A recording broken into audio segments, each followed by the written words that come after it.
اعوذ باللہ من الشیطان الرجیم بسم اللہ الرحمن الرحیم۔ رجب کی دعا۔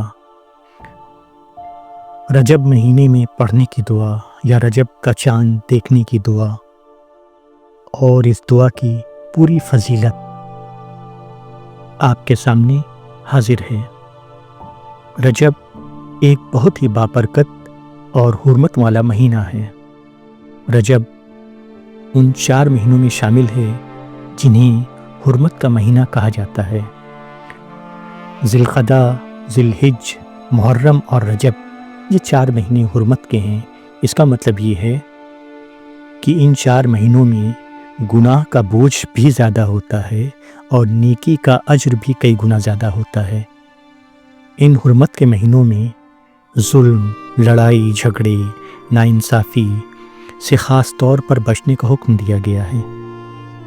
یہ مہینہ شعبان اور رمضان کی تیاری کا بھی مہینہ ہے، جیسا کہ رجب کے مہینے میں پڑھی جانے والی دعا سے صاف صاف ظاہر ہوتا ہے۔ بسم اللہ الرحمن الرحیم۔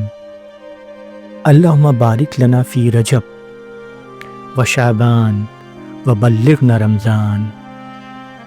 اللہم بارک لنا فی رجب و شعبان وبلغنا رمضان۔ اس دعا کے معنی ہیں: اے اللہ، ہمارے لیے رجب اور شعبان کے مہینوں میں برکت عطا فرما اور ہمیں رمضان کے مہینے تک پہنچا، یعنی ہماری زندگی اتنی دراز کر کہ ہم رمضان کی برکات حاصل کر سکیں۔ یہ دعا فضائل کی دعا میں آتی ہے اور انس بن مالک رضی اللہ تعالیٰ عنہ سے اس کی روایت ملتی ہے۔ اس دعا کو ہمیں کب پڑھنا چاہیے؟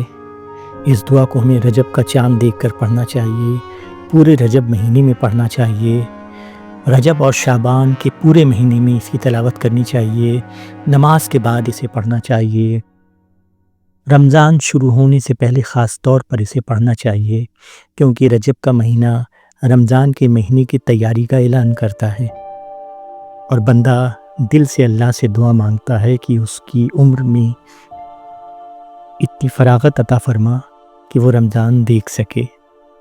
اس دعا کی فضیلت یہ ہے، یہ دعا زندگی میں برکت لاتی ہے۔ اس دعا میں ہم اللہ سے زندگی کی مدت اور اس میں خیر مانگتے ہیں تاکہ موت رمضان سے پہلے نہ آئے۔ دوسری فضیلت اس دعا کی یہ ہے، یہ عبادت کی تیاری کا اعلان کرتی ہے۔ رجب اور شعبان رمضان کا اعلان کرنے والے مہینے ہیں۔ یہ دعا دل اور عمل دونوں کو رمضان کے لیے تیار کرتی ہے۔ یہ رجب کی دعا گناہوں سے دوریاں بڑھاتی ہے۔ اس دعا کے ساتھ بندہ اگر گناہوں سے بچنے کی کوشش کرتا ہے تو اللہ کی اس پر رحمت آتی ہے، کیونکہ رمضان پاس ہوتا ہے۔ اس دعا کی چوتھی فضیلت یہ ہے کہ جو شخص اس دعا کو دل سے پڑھتا ہے اس کا ایمان آہستہ آہستہ مضبوط ہوتا جاتا ہے۔ اس دعا کی 5ویں اور سب سے اہم فضیلت یہ ہے کہ ہر شخص رمضان تک نہیں پہنچتا، کیونکہ زندگی اور موت کا کوئی بھروسہ نہیں۔ یہ دعا رمضان نصیب ہونے کی التجا ہے اللہ سے۔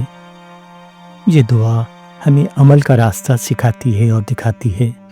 جو شخص رجب سے ہی رمضان کی دعا کرنے لگتا ہے وہ رمضان کو صرف رسم نہیں عبادت بنا دیتا ہے۔ اللہ سے دعا ہے کہ اللہ ہمیں رجب کے مہینے میں زیادہ نیکیاں کرنے کی توفیق دے، شعبان میں اور زیادہ نیکیاں کرنے کی توفیق دے اور ہمیں رمضان نصیب فرمائے اور رمضان میں ہماری مغفرت فرمائے۔ آمین۔ السلام علیکم ورحمۃ اللہ وبرکاتہ۔